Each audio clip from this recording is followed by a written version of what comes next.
Hi, I'm Ken O'Flynn and you're watching Cork Live TV, and this is the Cork Tonight live show, and I'm joined tonight by DinnyCro, or Dennis Cronin from DinnyCro from your own TV show, actually a YouTuber extraordinaire, health guru, fitness, etc. And of course we have Cork's or Liverpool's biggest Cork fan, or Cork's biggest Liverpool fan, Richy Sheehy. Richy, yeah. Things have gone kind of exploded for you recently, haven't they? Fair enough, yeah, they have, yeah, definitely. So where did this all happen from? Was this just somebody messing around in their bedroom one night, or was this intentional? Or I mean, comedian, so it was intentional to try and make a funny video, but I wasn't, Kevin Murphy thinking I was going to make something big, but it's just, I mean, it was actually procrastination, really, is what it was. Like, I had a gig that night and I didn't really want to write for it, because you can write for 2 hours and get nothing done. And then I was like, well, at least if I do something, so I did that video. And then I went to the gig away, and was happy out that I just got the video done. Did you make the video, post it, and then went to the gig? Yeah. I did the video post. What happened after that? I mean, I remember after the gig, talking to another comedian, Michael Rice. I was like, look, it's got 52 comments on Reddit. I was delighted at that, and then when I woke up the next morning, it was re-uploaded to a Liverpool fan site, and at that point that had got 100,000 views, and at that point I was like, whoa, and because I realized that I woke up to the first thing I saw when I woke up was a comment that said Kevin Murphy has mentioned you in a comment, and it's a guy I know called Kevin Murphy, and I was just I knew straight away, as in, I was just why is he mentioning me in a comment, you know what I mean? Obviously he must have seen this, and if he has seen it, then a lot of people must have seen it, so it just obviously just took off from there, really. So that wasn't the first song though, was it? Or was that the first song that you've... No, as in, to be honest, it really was procrastination. In fact, the reason the whole Kevin character came, it wasn't a character I'd worked on at all. It was on the cuff, because it's actually, I just released a song this week, and it was 2 days before I put up that song, I did the first day of the music video. The song is Spinning, it's a Tracy Chapman parody, and yeah, that's... And it's on sale. Where is it on sale? It's on sale, iTunes, Google Play, Golden Discs. I'll be doing a gig in Golden Disc tomorrow at 3 p.m. where I'm going to go full Kevin. So what's full Kevin? Just Kevin Murphy, Cork's Liverpool fan. So can we hear a little bit, or can we see a little bit of Kevin? I don't look like Kevin right now, but as in, he's just a nice guy. He's, you probably met loads of people like Kevin, I know, are you from the north side? Am I from the north side? My God, any question to ask. I am from the north side. You probably know loads of Kevins, they're dolts, But yeah, so I was dressed as Kevin for the video, and I was just that night driving back from the first day to shoot. I did the Salah song, and my brother was like, you should throw it up as Kevin. And then I did, and then obviously it just went crazy. So the song I was releasing, I was actually always releasing, but it was delayed by about 2 months. And it was crazy because we still had to finish another day shooting of the video. And are there other characters? I'm sure there are. As a comedian stroke actor, there's always other characters. Yeah, I mean, right now there's myself and Kevin. There is one other that I'm kind of waiting to release. Unleash. Yeah, exactly. So currently it's just myself with my stand-up, and now I'll obviously do a little bit of Kevin as well. So besides gigging tomorrow in Golden Discs at 3 o'clock? Yeah. What else are you up to? Just pretty. I mean, I suppose for this week I'm just promoting the single. I'm watching the Liverpool match in Sam's Bar tomorrow in Ballincollig, which is another gig I have to do. And I have a couple of gigs around the place, and then I have a gig in Anfield actually the week after, which is fairly cool to be able to say. Where's the gig? It's actually in Anfield. You know what I mean? So yeah, I mean, realistically, I'm just kind of trying to plug away as a comedian. Just do as much stand-up as possible and just try to keep putting stuff out there and see how it's received. Good stuff. Richy, have you ever tried stand-up? Me, is it? Yeah. Oh, Dennis, Dinny, no, again. The stand-up, no, I wouldn't really, I suppose I'm funny, but I wouldn't intentionally be funny. I've seen your YouTubes. I think you're quite funny. Yeah, intentionally, but you're quite funny. Yeah, it's kind of a byproduct of things. I suppose some of the stuff I do, some of the interviews I did early on my YouTube show, the guests, I literally didn't really know I was going to interview them until I was interviewing someone else and someone else walked in and I was just like, "Here, I'll interview you," and I might know the person's name or I don't know how big they are online and stuff. So it's kind of a bit comical me trying to find out about them or whatever. Yeah. Where did the show come from? So I was up in Limerick and I was doing I kind of moved up there in September and I wanted to go into the radio, and I literally was just like, I always wanted to do it but I can never really had the balls to do it, and pretty much I just went on the radio and they gave me my own show in UL and it was called, I just came up with the DinnyCro show, and then I moved back to Cork for college and I just kept it up on YouTube, and I suppose it kind of kept going from there. I kind of get a good few views. What are you studying in college? Business studies. Okay, so you're nothing to do with media or... No, nothing. It's just I have a love of talking, and I was kind of there on Instagram and stuff and Facebook, and I was looking at people's profiles and you could always be like, I wonder what they're actually like. Mm-hmm. So I started interviewing the people that I myself would be really interested in watching and hearing from, and then I kind of ended up after maybe 5 episodes I realised, God, these people are really kind of inspiring. They're not just online sensations or whatever, they might have 30,000-40,000 followers, and I started interviewing them and they're really inspiring. You should hear some of the stories, and I decided to do an event for that, Cork Lift Fest in January. Cork? Lift Fest. Lift Fest. Yeah, L-I-F-T. Okay. So like lifting in the gym. So we did like health, fitness, well-being, and in business as well. So that went really well. We raised €1,000 for the Samaritans. And yeah, I was so happy with that, but it wasn't actually. And that was hosted about yourself, and I hosted that, yeah, and that was my first time public speaking. Because you do a lot of advice about health and well-being. Yeah, as well, I suppose. show. When I was growing up, I kind of went through a tough patch and stuff, and I wasn't in the gym, and I was a bit overweight, and I suppose my mental health wasn't great either. Because I've seen the photographs of you, because you've gone from being chubby to being slim. I suppose I was never obese, but I suppose I just wasn't. I've done the opposite. I've gone from being slim to being chubby. It's much easier that way. Yeah, but maybe there's hope for me to do that yet. But I suppose I kind of changed up my lifestyle as well, and the YouTube stuff kind of helps with that, and it kind of fits my lifestyle now. So I kind of do on social media, I try to put out like a positive mental health message and physical health message. But like, as you can see, I'm not the biggest guy in the world, so I think a lot of people can relate to me because I'm just an average guy. So I think that's my selling point, if there is any. Okay. But the first event went very well, so I did the second event 7 weeks later, and we raised another €1,000 for the Maryland Hospice, and that was like Graham Norton style. So that's exactly what I wanted. So how do you mean Graham Norton style? So it was like me as the host and 3 guests on a panel, and I interviewed them away like that, and it went really well. But we went over by an hour and a half, so maybe it went a bit too well. But people enjoyed it. Yeah, it was really good crack. Mm-hmm. And I think I keep things very informal as well when I am even doing the interviews. So I just like to keep everyone happy and having a bit of crack as well in the meantime. Well, that's important too. So what's the next plan for you? The show is still going? Yeah, so I'm trying to break into a bit of TV. So I've applied to a couple of TV shows and I'm waiting to hear back, so I can't really disclose who I've applied to and stuff. But maybe hopefully a RT or something very in good. the future. Very good. But at the moment I'm happy with just doing the YouTube stuff. Maybe I'm speaking in an event in Galway, Sports Mind. So there should be 500-600 people. So where like what? How do you mean sports mind? You're doing health and fitness, and you're being kind of a health and fitness guru or guide to people, but yet you have no background whatsoever in health and fitness. It's kind of like, I suppose. I hear a lawsuit coming onto you. No, I suppose I wouldn't be giving anyone workout advice or tips or anything. Of course. But what I do is I interview the people that do know, and they tell me. So that's. So you're bringing people with either dietitians or gym or bodybuilding or exactly. And you're using their advice. You're bringing them together and you're putting them on a panel with you. So like at Sports Mind, I'm not speaking on sports side of things, but I'm actually doing the interviewing. So I'm the MC on the panel. I'm a special guest MC. So I do that. So it's just a bit easier because I suppose some of the questions I do go through when I do those panels, etc., are the questions I myself want to know. So there'd be no point in having, we'd say, a bodybuilder or a personal trainer interviewing other personal trainers because they all know the information. Whereas if you have a normal guy like me, we ask the stupid questions. Yeah, exactly. Yeah, exactly. It's easier to be a host. Have you ever been on one of these panels? On one of these panels? Yeah, no. But you've done your big fair share now of interviews all over the country at this stage. You've. Every time I turn on Facebook or Twitter, I see your face popping back out at me. You say that with a bit of disgust in your.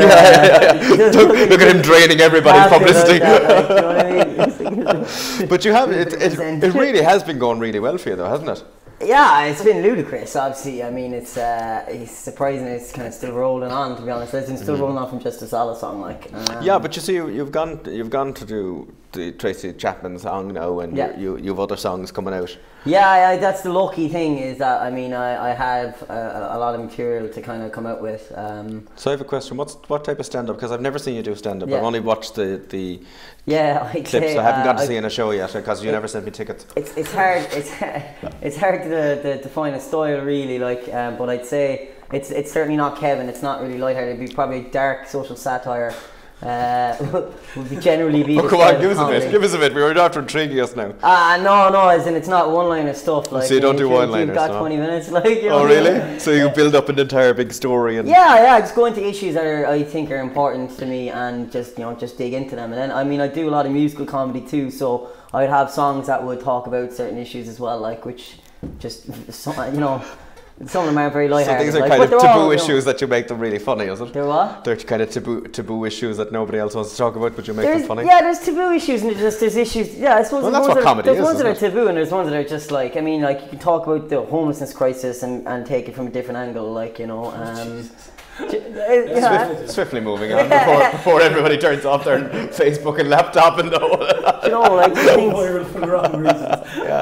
Yeah. But it is, comedy has always amazed me how people can use comedy and they can highlight a very, very serious social issue. Yeah, absolutely. And be very, very witty about it as well, in fairness, you know, and that's the height of intelligence as well. Like, it is a great form of intelligence. I actually interviewed a guy for the show. I'd say you know him, Fionnán McSweeney. McSweeney, yeah, he's a hero. Yeah, Nonny Mac. I interviewed this guy and he's got autism, and he was recently in the paper. I interviewed him a couple of months back and he was hit by a bus. This guy's been he should have been killed that time. He should have been killed. Is that your opinion? He should have been killed. As in, the doctors told him he was very lucky to live, and he's using stand-up comedy and talking about his life experience. And to be fair, I do think Nonny should have been killed as well. He's using to overcome all these challenges. This is my resignation tonight. This is why I edit my show. No, but he's using stand-up comedy to overcome all these obstacles he has in his life. And it breaks down a lot of stuff as well, doesn't it? I know. To be fair, I know Nonny well, and like he's a very good comic. And the article we only went out a day or two ago in the Examiner, I think. It was actually a very, very well written article about. Kind of, because he went on about just stuff that like he had to deal with in childhood with autism, such as a school teacher would literally empty the stuff out of his bag and have all the kids laugh at him, and like just having to deal with that growing up with literal bullying from teachers and stuff. Wow. But it's the piece still isn't a sob story. It's him going through like how he's overcome this stuff and now using comedy to. So like people like that very, are really very inspiring. Like really how did you get into comedy, Richy? So pretty much I've always been a musician, actually my first comedy gig was very random. I was a drug policy activist and I had a song called Cannabis Tree, which is about the ludicrous cannabis laws. Explain to me what a drug policy activist. Okay, so you want to change the drug drug laws. I helped set up a thing called Students for Sensible Drug Policy, which campaigns for sensible drug laws and so I had a song called Cannabis Tree, and then basically as a result of that, my first gig was supporting Howard Marks, and then I ended up touring with him around the country. But at the time I only had that and another comedy song, so I was putting in Ben Harper's Burn One Down, just kind of a righteous I'm gonna smoke weed song, and then so I did that, but I was moving to Amsterdam at the time. So I went back to Amsterdam for a year. Hence the activity. Like a year and a half, and I just kind of had sat in it thinking that went well. But then I was like, how do I kind of put it all together? And then I was like, I need to do stand up to add to the musical comedy, because I felt just sitting down and doing songs. So you were a musician first. Yeah, because just doing song after song, who happened to have 2 comedy songs, just because I was passionate about the issues I was writing about, and it was the best way to tackle them. But then after doing those gigs, about a year and a half later in Amsterdam, I was kind of thinking, it was a nice gig, the crowd liked it, but it was just I did a song and then I just did another song and another song. So now I decided to do stand up to kind of be able to just it's another way to express you need a lot of different mediums to be able to express certain points, and so songs are one good way. And when did the stand up start? So in Amsterdam? My first, April 2015 would have been the first. And did you do literally? Did you do it in English or? The 3rd of April today. Yes, today's the third year anniversary of my first gig. There you go. Well done. Fantastic. So, but you did that in Dutch or you did it in English? No, I did it in English. Yeah. And you spent how long in Amsterdam? For Well, you're 4.5 years. Yeah. Wow. Okay. Yeah. Jeez, you look a lot younger than what you what I look a lot younger than what? than what you're saying. I'm trying to make up the years. When did you start singing? I started singing when I was about 5, like, but I mean, if you want to know my age, I'm 27. I've got a couple more months. Well, you've gotten a lot. You've achieved a lot, so haven't you? You've gotten a lot. You've gotten around. I suppose so. Yeah, I suppose it's all relative, really. Like, you know, it's like Biggie Smalls had achieved it all and died at this stage. Like, so. Yeah, that's true. That's true. That's true. But yeah, but music first, then comedy. So what's next? Comedy. Just continue with comedy. I can see this guy becoming a full-time character, like with his own TV show, you know. Kevin Murphy? Yeah. Well, hopefully, you know? if someone wants to... It's not even the young offenders, because you've taken it to a different style, haven't you? It is a different angle, because, I mean, literally, it's based upon, I mean, all the people I grew up with and parts of me and parts of other people, like, but it is, I mean, I think it's a true reflection. I think particularly the song Spinning, which is where it came from, it was just writing about what I remember happening when I was a teenager, like, you know. It's very witty and it's very well put together. Yeah. And the video, I don't know if anyone has YouTubed it. Do not YouTube it yet, but until the show is over. But the YouTube video is very entertaining. Cheers, thanks very, very much. very entertaining. It's very well thought out and very well put together, I have to say. Have you seen it yet, Dennis? Yeah, I actually have, yeah. Do you know what, I'll tell you a good one, because I was looking into kind of branching out my own stuff, and I was like, do you want to be gas? I wouldn't have a Cork, but sure, that's exactly it. That's exactly the sort of thing I was thinking of doing myself. But no, yeah, he now has that idea now. It's funny that. No, it's a really good idea. Cork though is really going places, I think, at the moment with the likes of yourself and the young offenders. We've gotten some. There's loads of good Cork stuff going on right now. There's been lots of negative things said in mainstream media about young offenders and giving the city a bad name. And, you know, things like that. I don't think that's right. No, it's kind of one of those things that if the show was based in Dublin, we down here would all be saying we'd all love it. Hilarious. Yeah. But because it's down here in Cork, you want to never give Cork any credit. No, but it's a bit like. Do you remember when the TV show Shameless came out and it was UK based originally, and it was in Liverpool? Everyone in Liverpool was giving out, and the entire country was loving it. You know, people were travelling down to Liverpool to see these estates. I obviously don't. I haven't heard much negative press for young offenders. It saddens me to think there's always going to be that. There's always going to be someone who's going to be negative all the time, isn't there? I have to say, I think the best thing about young offenders for me was the Japanese couple that came up to Farnree, and they went to Decky's shop in Poppins Road, and they had photographs, and it was like photographs from the scene of young offenders, and they were getting photographs with themselves outside with these photographs. And I don't know if you've ever met Decky. It's a most fantastic little shop there in Poppins Road. It's down at the start of the hill of Poppins Road, and they used the inside of the shop and the outside of the shop in the movie. And they're the most lovely couple. Here's a shout out for Decky's shop. If you're buying the lotto, go down to Decky's.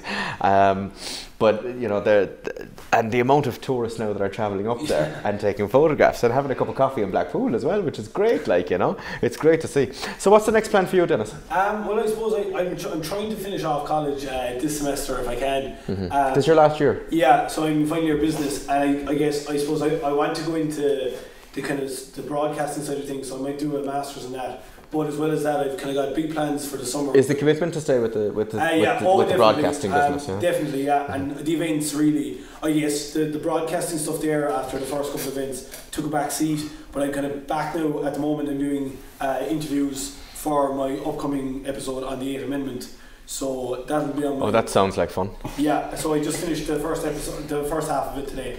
But besides that, I've kind of got a big health, fitness and wellbeing event planned for the summer. So hopefully... well, if you're looking for anyone that's, you know, gone the other way, that's been healthy and gone fat, you know, I'd love to do, you know, I'd love to commit myself to doing a program like that where I actually lose weight for a while, you know. I have lost, I was 18 stone at one stage, so I did lose a lot of weight, but... yeah, it's bloody difficult. Yeah. I love food. I love to cook. I love food. I love a good glass of wine. Richie, are you going to play something for us? I will, yeah. I'll play out. Yeah, go on. You're going to torture us, you are? Good man. Of course, man. Now, are you going to be singing this tomorrow? Are you going to sing Spinning? I will, yeah, of course. I'll be Kevin. I'll do a couple of tunes. Since I'm Kevin, I'll probably do the solo song too, I'd say. Good man, good man. You must be plagued by that. Yeah, are you sick of it? Nah. Yeah. Nah, I mean, look, you know, it's... Come back in 30 years' time, yeah. Yeah, I mean, like, you know, I It's still stuck in my head. I think I've heard it every single day since I released it. Like, can't avoid it. Have people started singing it back to you in the shops now or in the streets? Oh, Jesus Christ, yes. It's insane. It's ridiculous. It's all constant. That's brilliant. But it's fine. Brilliant. Yeah, it's fine. I love that.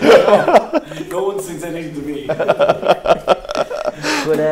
yeah, so this song, I'll get into Kevin now. So this is about when I used to go. It's a love song really. It's about my best bud who I don't get to see no more.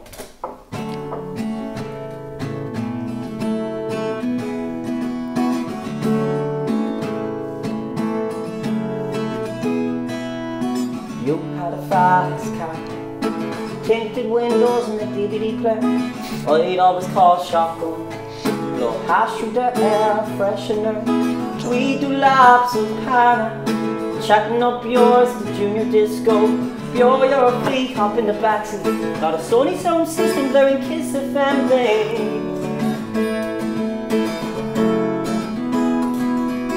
You had a class car, you swore I wasn't crying when you put it for sale. Now I never see the boys no more. All of that changed when you went to jail. Quirky's Björk got pregnant. She said the pill didn't work, but she's definitely lying. Timmy went off to Australia. I'm supposed to get a job, but I'm not even trying. Do you remember when we were spinning down Pana, slowing for the moment just to gawk at the flag? Million lights and a nitrous pump, and a day's body kick that hits every speed bump. And I had a feeling that I belonged when I was spinning down Pana at a 1:45, 1:45, 1:45. You had a Micra, it was fast enough that we could raise the shades. We had a whole life sorted. We could spin on at night and hop school for the day. The Bjords would hear us rapping. You were Eminem and I would be Dre. Nike or Max and the Cold King. And Peggy Toomey's chocolate that was out of date. Nothing wrong with it. Then came all of our problems. Some Langer City bitch because you looked at his face. Or fake license printed or gammy. But they don't ask for nothing in Abbott's Ale. Getting outside John Grace's. Then you bought the child so they put you away. We could have spinned on forever and watched 50 Cent's movie every day. Do you remember when we were drifting in your souped up car? I had trials with United, but I was like, nah, you better watch your mouth, call him Rasher and Fly. Cause your stepdaddy's still feeling that makes the bombs for the ride. And I would scream, get a haircut to the gods. When I had my tracksuit pants tucked into my socks, to my socks, to my socks.